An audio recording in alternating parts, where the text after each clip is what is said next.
Hello friends, how are you? Hope all of you are fine and let's start the show of accounting. ये जो topic चल रहा है हमारा CA intermediate का ग्रुप 1 का अकाउंट्स का टॉपिक चल रहा है। और इसमें हम जो बात कर रहे थे बेटा वो टॉपिक था हमारा, जो चैप्टर था वो था redemption of preference shares. So redemption of preference shares में कुछ क्वेश्चंस हमने देखे थे। आइए एक और क्वेश्चंस करते हैं और वो क्वेश्चन है हमारा question number 5 and let's start the question number 5 just on your screen my dear. So question number 5 क्या कहता है, आइए पढ़ते हैं question number 5। The balance sheet of X limited as on 31 March 2013 is as follows.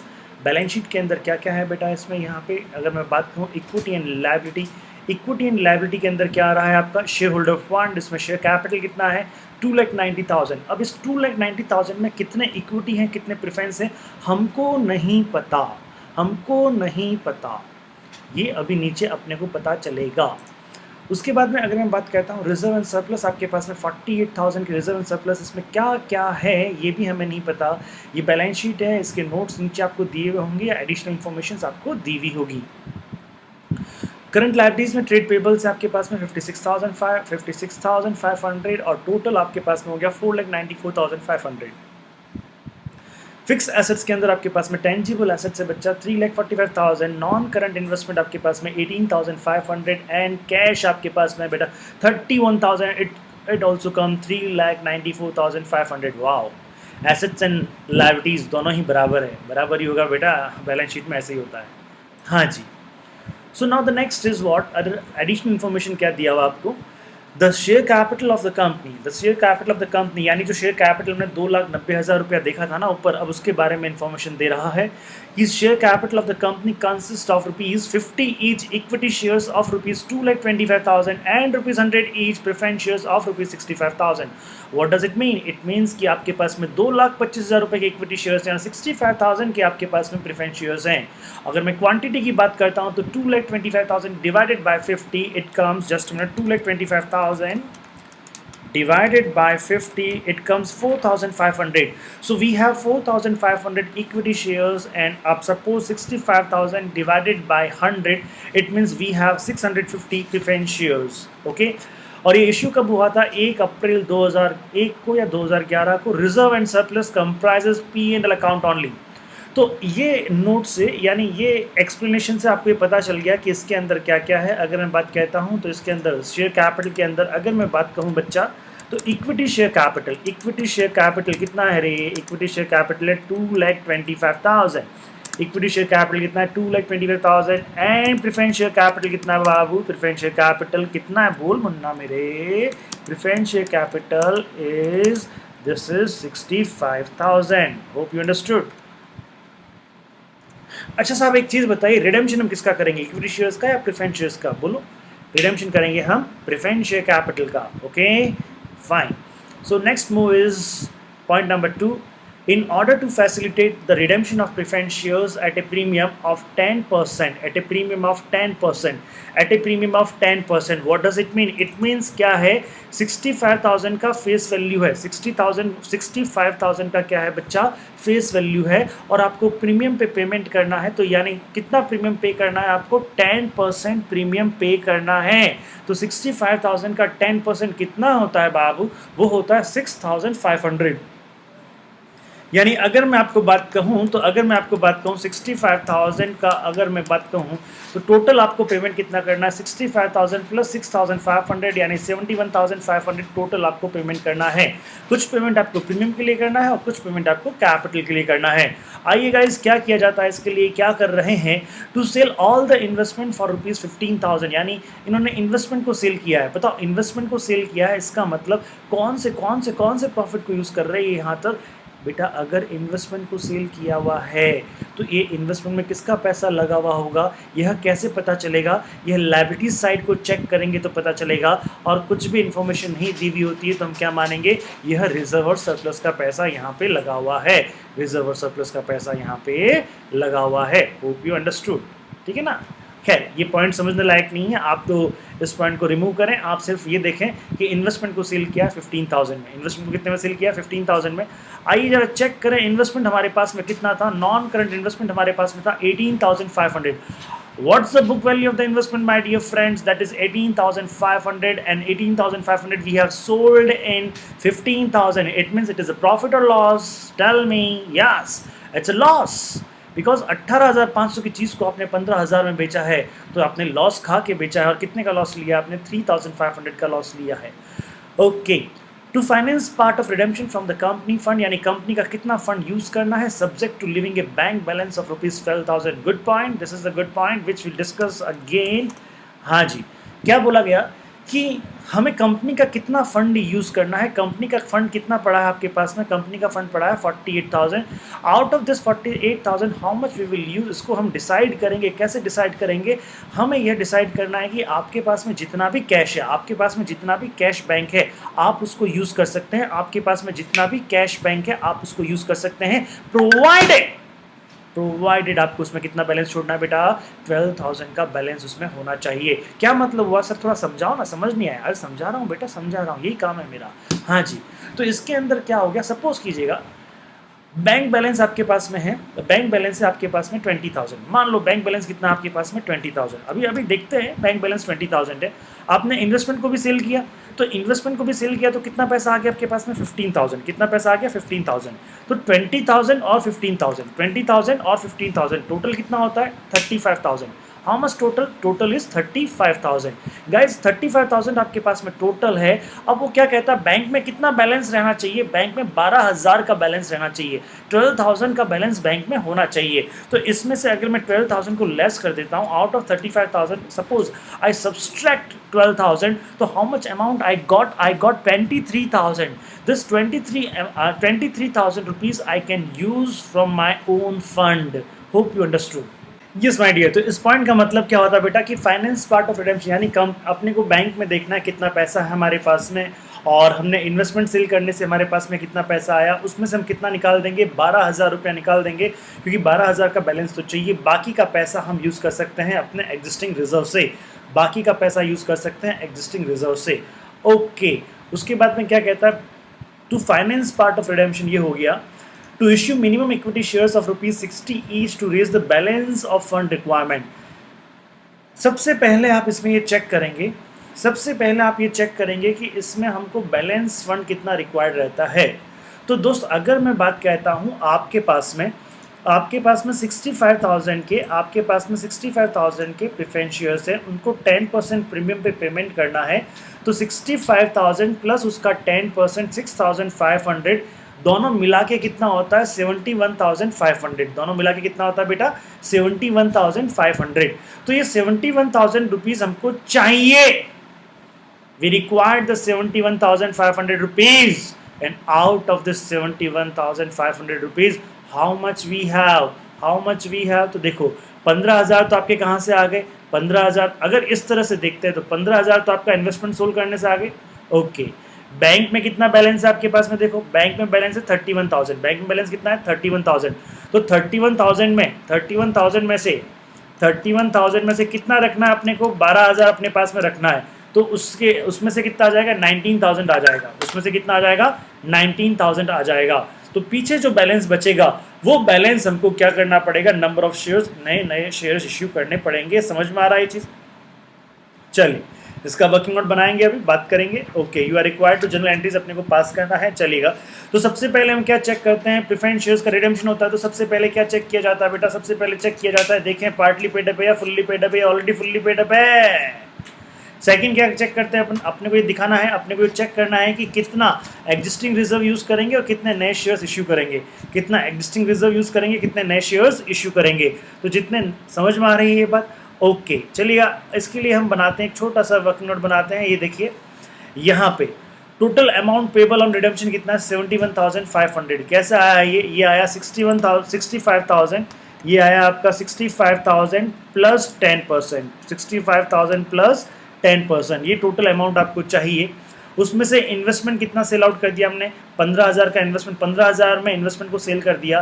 पीछे इतना balance हमको चाहिए, तो अकाउंट हमारे पास में कहाँ से आ गया? ये बैलेंस हमारे पास में कहाँ से आ गया? दिस इज बैंक से, क्योंकि बैंक में एग्जिस्टिंग बैलेंस कितना आपके पास में? 31,000 है। 31,000 में से 12,000 रुपया आपने कहाँ से ले लिया? 12,000, सॉरी 31,000 में से 31,000 में से आपको 12,000 तो बैंक में रखना है, तो पीछे कितना पैसा रहा आपका 19,000। ये 19,000 यहाँ पे आपका आ गया। तो अब आपको कितना पेमेंट चाहिए, आपको चाहिए 37,500 रुपीज़ चाहिए। Total how much payment you required 37,500, इतना कैश आपको चाहिए। और इसके लिए आपको क्या शेयर इशू करने हैं, आपको नए शेयर्स इशू करने हैं। एक शेयर्स कितने में इशू करना है बेटा, एक शेयर 60 रुपये में, 60 रुपीज़ में आपको इशू करना है। तो 37,000 डिवाइडेड बाय 37,500 डिवाइडेड बाय कितना 60, इट कम्स 625। यानी नए शेयर्स कितने इशू करने हैं आपको 625। ये समझ में आया आपको? अच्छा, अब आप मुझे एक चीज बताओ हमने 37,500 तो नए शेयर इशू करेंगे, ठीक है? तो इसका मतलब क्या हो गया 37,000 टोटल। अब देखो समझो समझो समझो, ये जो 71,500 है, अब थोड़ा सा नीचे आराम से थोड़ा सा और मैं आपको समझाऊंगा। तो यहाँ तक आपको समझ में आया होगा। अब इसकी कहानी मैं और आपको समझाता हूँ। अगर मैं कहता हूँ कि टोटल मुझे कितना अरेंजमेंट करना है, तो टोटल मुझे कैपिटल के लिए कितना अरेंजमेंट करना था, कैपिटल के लिए मुझे अरेंजमेंट करना था 65,000। कितना अरेंजमेंट करना था 65,000। अच्छा, प्रीमियम के लिए कितना, अच्छा ये कैपिटल के लिए अरेंजमेंट करना था, और मुझे को प्रीमियम के लिए कितना अरेंजमेंट करना था, प्रीमियम के लिए मेरे को अरेंजमेंट करना था 6,500।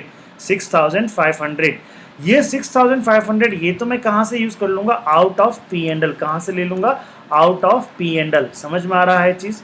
ओके। अब 65,000 में से कितना मैं पी एंड एल से लूँगा, कितना मैं नया शेयर इशू करूँगा। तो देखिए नए शेयर्स कितने इशू करूँगा उसकी कैलकुलेशन मैंने इस तरह से कर ली।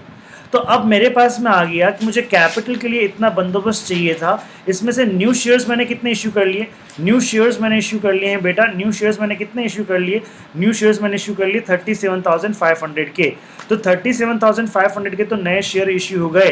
तो मैं एग्जिस्टिंग रिजर्व कितना यूज़ करूँगा, मैं एग्जिस्टिंग रिजर्व यूज़ करूँगा। अगर मैं आपसे बात कहूँ एग्जिस्टिंग रिजर्व में कितना यूज़ करूँगा, दैट इज़ ये मैं 65,000 में से 65,000 में से 37,500 को लेस कर देता हूं। तो एग्जिस्टिंग रिजर्व कैपिटल के लिए एग्जिस्टिंग रिजर्व कितना यूज कर रहा हूं मैं 27,500। Hope you understood, hope you understood. देखो समझो, please try to understand. Existing reserve जो है, एग्जिस्टिंग रिजर्व का मतलब अगर मैं यहाँ पे बात कहता हूँ पी एंड एल, यहाँ पे बात क्या कहता हूँ P and L. P and L मैं यहाँ भी यूज कर रहा हूँ और पी एंड एल मैं यहाँ भी यूज कर रहा हूँ, पी एंड एल मैं यहाँ भी यूज कर रहा हूँ, पी एंड एल मैं यहाँ भी यूज कर रहा हूँ। 27,500 plus 6,500, 27,500 plus 6,500, it comes 34,000, it comes 34,000। तो 34,000 का मैं पी एंड एल यूज कर रहा हूं। उस 34,000 में मैं प्रीमियम के लिए कितना यूज कर रहा हूं 6,500, और कैपिटल के लिए कितना यूज कर रहा हूं, कैपिटल के लिए यूज कर रहा हूं बेटा मैं 27,500। Hope you understood. समझ में आया ना? ओके। अच्छा, तो जो एग्जिस्टिंग रिजर्व हम यूज करते हैं, पी एंड एल का जो एग्जिस्टिंग रिजर्व यूज करते हैं बेटा, उसके लिए हम क्या क्रिएट करते हैं मेरे मुन्ने, मेरे नन्हे मुन्ने बच्चे बताना। इसके लिए क्या क्रिएट करते हैं बेटा, इसके लिए क्रिएट करते हैं CRR, capital redemption reserve. Hope you understood. तो देखिए आइए हमारा प्रोसेस क्या रहता है। सबसे पहले हम चेक करते हैं कि चेक कीजिए, क्या चेक कीजिए, कितना क्या है, कितना क्या का मतलब क्या है कि पार्टली पेड अप है प्रेफरेंस शेयर या नहीं है, ऑलरेडी फुल्ली पेड अप है। सेकंड क्या चेक करते हैं कि हम एग्जिस्टिंग रिजर्व कितना यूज करेंगे, एग्जिस्टिंग रिजर्व हम कैपिटल के लिए कितना यूज करेंगे, एग्जिस्टिंग रिजर्व हम कैपिटल के लिए इतना यूज करेंगे, और एग्जिस्टिंग रिजर्व हम पी एंड एल के लिए कितना यूज करेंगे, हम पी एंड एल के लिए इतना use, sorry existing reserve premium के लिए कितना यूज करेंगे, प्रीमियम के लिए इतना यूज करेंगे। अच्छा, उसके बाद में क्या था आपका कि नए शेयर्स हम कितने के इशू करेंगे, नए शेयर्स हम इतने के इशू करेंगे। ये सब समझ में आया ना आपको? चलिए, ये सारी चीज़ समझ में आ गई आपको। तो उसके बाद में हमारी अकाउंटिंग एंट्री। तो पहली अकाउंटिंग एंट्री किसकी होगी बताइए? फर्स्ट ऑफ ऑल किसकी अकाउंटिंग एंट्री होती है? Asset sold. एसेट सोल्ड का मतलब क्या, आपने इन्वेस्टमेंट को सेल किया है। आपने क्या सेल किया है बेटा? इन्वेस्टमेंट को सेल किया है। तो इन्वेस्टमेंट को सेल किया है, कितने में सेल किया आपने? 15,000 में। कितने में सेल किया आपने? 15,000 में। तो अगर मैं बात कहता हूँ यहाँ पे मेरा बैंक अकाउंट डेबिट कितने से? 15,000 से। कितने के इन्वेस्टमेंट थे मेरे बच्चे, कितने के इन्वेस्टमेंट थे बेटा? हाँ, इन्वेस्टमेंट थे यहाँ पे 18,500 के, इन्वेस्टमेंट थे यहाँ पे 18,500 के। ये रहा आपका इन्वेस्टमेंट। तो ये 18,500 as sold in 15,000, it means ये मेरा क्या है? लॉस है। तो लॉस में पी एंड एल अकाउंट को मैं क्या करूँगा? डेबिट करूँगा। पी एंड एल अकाउंट को मैंने डेबिट कर दिया, P and L account debit, loss on sale. और टू इन्वेस्टमेंट मैंने कर दिया यहाँ पे, that is to investment, it is my 18,500 comes, और for sale of investment at a loss of rupees 3,500, ये इसका नरेशन हो गया। समझ में आ गया? अच्छा, उसके बाद में क्या एंट्री करते थे हम? नए शेयर्स इशू करने की एंट्री करते थे। नए शेयर्स इशू किया आपने, कितना इशू किया भैया? Bank account debit to equity share application, to equity share application आपने नए शेयर्स इशू किए हैं, 625 शेयर्स इशू किए हैं आपने, 60 रुपीज़ में आपने इशू किए हैं, 60 रुपीज़ में आपने इशू किए हैं। अब इसको मैं कहाँ पे ले जाऊँगा? इसको मैं शेयर कैपिटल में ले जाऊँगा। कहाँ ले जाऊँगा? शेयर कैपिटल में ले जाऊँगा। यानी क्या हो जाएगा आपका? Share application account debit to equity share capital account, share application account debit to equity share capital account. समझ में आ रहा है? सर इसमें एक पॉइंट मुझे नहीं समझ में आया। बोलो बेटा, क्या नहीं समझ में आया?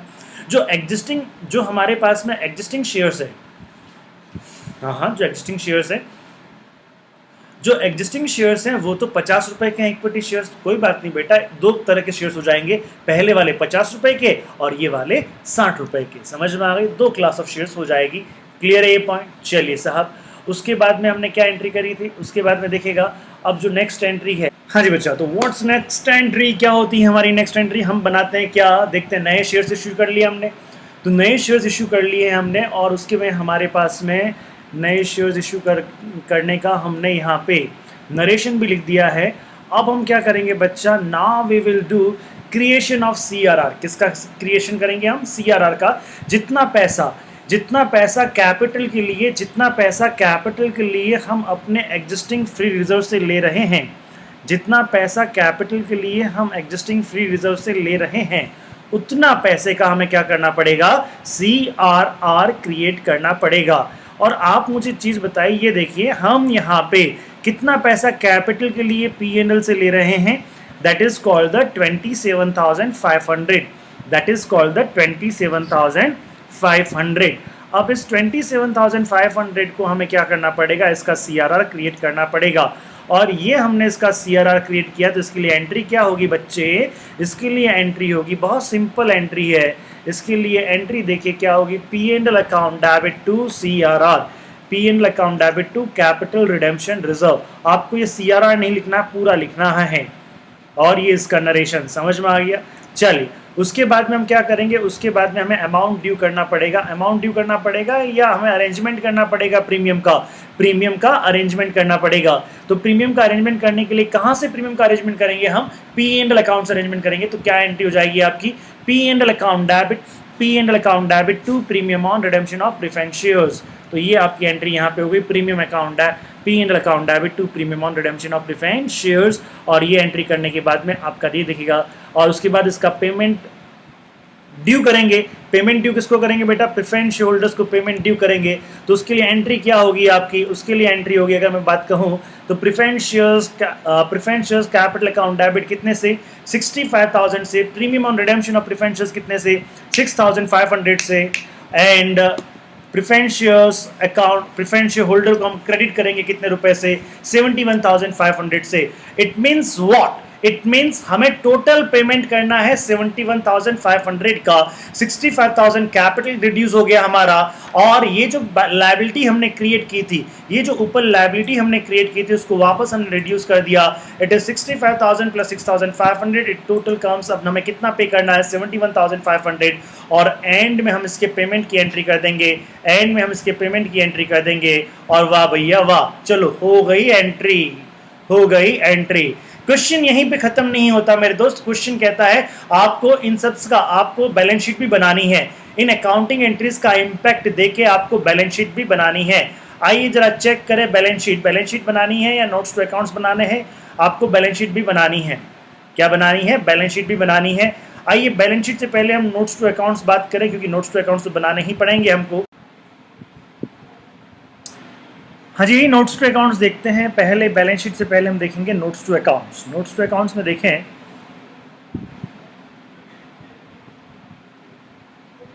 चलिएगा। नोट्स टू अकाउंट्स में पहला नोट्स टू अकाउंट्स किसका होगा? आपका जो पहला नोट्स टू अकाउंट्स होगा वो होगा आपका कैपिटल का। और ये कैपिटल आपका यहाँ पे रहा, that is this one capital my dear. और this is your share capital. और शेयर कैपिटल में देखिए, अगर हम क्वेश्चंस की बात करते हैं शेयर कैपिटल में, देखिएगा मैं क्वेश्चंस में आता हूं, आपके पास में टोटल शेयर कैपिटल कितना था, 2,90,000। कितना था बेटा, 2,90,000। 2,90,000 में से कितना चला गया, 65 चला गया। अगर मैं इक्विटी की बात करता हूं तो आपके पास में इक्विटी शेयर्स कितने थे, 2,25,000 के इक्विटी शेयर्स थे, 2,25,000 के इक्विटी शेयर्स थे, प्लस आपने इस बार और नए इक्विटी शेयर इशू किए। और नए इक्विटी शेयर कौन से इशू किए हैं जरा मुझे बताइए। नए इक्विटी शेयर्स आपने जो इशू किए हैं, ये देखिएगा आपने यहाँ पे नए इक्विटी शेयर इशू किए, और ये रहा आपका bank account debit to share application, और share application account debit to equity share capital कितना, 37,500। तो plus 37,500 it comes your 2,25,000 plus 37,500 it comes 2,62,500। it comes 2,62,500। तो देखते हैं 2 लाख यहाँ पे कितना आ रहा है आपके पास में, 2,62,500 ये यहाँ पे आना चाहिए। तो ये आपको समझ में आया 2,62,500 कहाँ से आया, 2,62,500 यानी कि आपका ओल्ड कैपिटल कितना था, 225 के।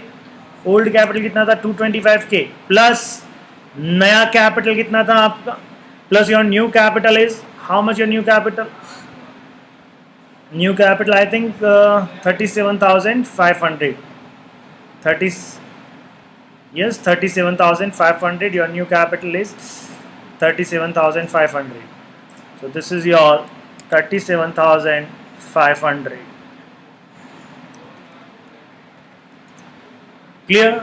रिजर्व सरप्लस, अब हम किसकी बात करते हैं, रिजर्व सरप्लस की बात करते हैं। तो रिजर्व सरप्लस में क्या क्या रहेगा आपके पास में, हाँ जी, अगर मैं देखता हूँ रिजर्व सरप्लस, तो रिजर्व सरप्लस में देखिएगा नोट्स टू अकाउंट्स की अगर बात करें यहाँ पे,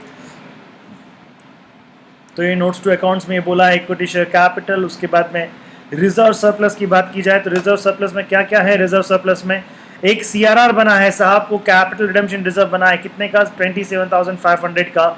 और दूसरा क्या है, P&L अकाउंट है, 48,000 था आपका, 48,000 में से हमने 6,500 तो रिडेम्पशन ऑफ प्रेफरेंस शेयर्स के लिए 3,500 आपका लॉस हो गया, और 27,500 हमारा CRR बन गया। तो पीछे कितना बचा, 10,500, पीछे कितना बचा, 10,500। तो ये आपका रहा है रिजर्व और सरप्लस में। तो टोटल रिजर्व सरप्लस कितना हो जाता है आपका, 38,000। तो ये रिजर्व सरप्लस आपका 38,000। ऊपर हमने नोट नंबर 2 हमारा क्या है, रिजर्व एंड सरप्लस। ये रिजर्व एंड सरप्लस है आपका, दैट इज 38,000। समझ में आ रही है ये चीज़।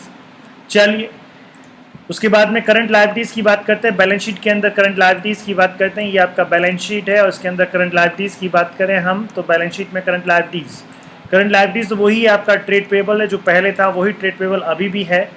जो बुक्स में आपका पहले था ट्रेड पेबल 56,500, वही 56,500 यहाँ पर भी है। चलिए अब तो इस तरह हमारा टोटल एसेट्स कितना हो जाता है आपका 3,57,000। एसेट साइड की बात करता हूँ बेटा। एसेट साइड में देखिएगा हमारे पास में क्या क्या रहता है। एसेट साइड में फिक्स एसेट्स हमारे पास में जो पहले था वही अब है, टेंजिबल एसेट्स। अब करंट एसेट्स में थोड़ा बहुत चेंजेस होगा। तो कैश एंड कैश इक्विवेलेंट्स कितना रहेगा हमारे पास में 12,000, क्योंकि 12,000 का ही तो बैलेंस था हमारे पास में, वही तो रखा था हमने। तो ये टोटल हो गया हमारे पास में कितना, 3,57,000। इस तरह ये बैलेंस शीट आपकी बन गई। और नोट्स टू अकाउंट्स में आपके जो बाकी के नोट्स टू अकाउंट्स है वो ये रहे आपके बाकी के नोट्स टू अकाउंट्स। एक तो आपका किसका बना, शेयर कैपिटल का। किसका बना साहब, शेयर कैपिटल का, रिजर्व एंड सरप्लस का, एंड कैश इक्विवेलेंट का। तो इस तरह ये तीन चीज़ें आपका क्या रहेगा, 3 में नोट्स टू अकाउंट्स में 3 चीज़ें बन गया आपका, share capital, reserve surplus and cash equivalents. कुल मिला के आपका ये क्वेश्चन कंप्लीट होता है मेरे दोस्त। क्वेश्चन नंबर 5 कंप्लीट हुआ। हाँ, अगर आपके पास में नोट्स है तो नोट्स में एक छोटा सा मिस्टेक रहेगा। नोट्स में एक छोटा सा मिस्टेक है क्योंकि अब ये क्वेश्चन चेंज कर दिया गया है हमारा ICAI ने। आपको यहाँ पे अगर आपके पास में नोट्स है तो नोट्स है to issue the minimum equity shares of ₹60 each.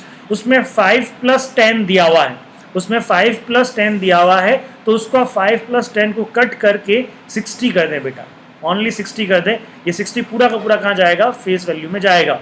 Okay, तो दोस्त अब इस क्वेश्चन के बाद में आपका जो होमवर्क है वो होमवर्क है बेटा क्वेश्चन नंबर 8, 9 और 10। क्वेश्चन नंबर 8 आपकी स्क्रीन पे है। ये है क्वेश्चन नंबर 8 जो आपको करना है बेटा। Question number 9, this is your question number 9। Again this is your on your screen, जो आपको करना है क्वेश्चन नंबर 9।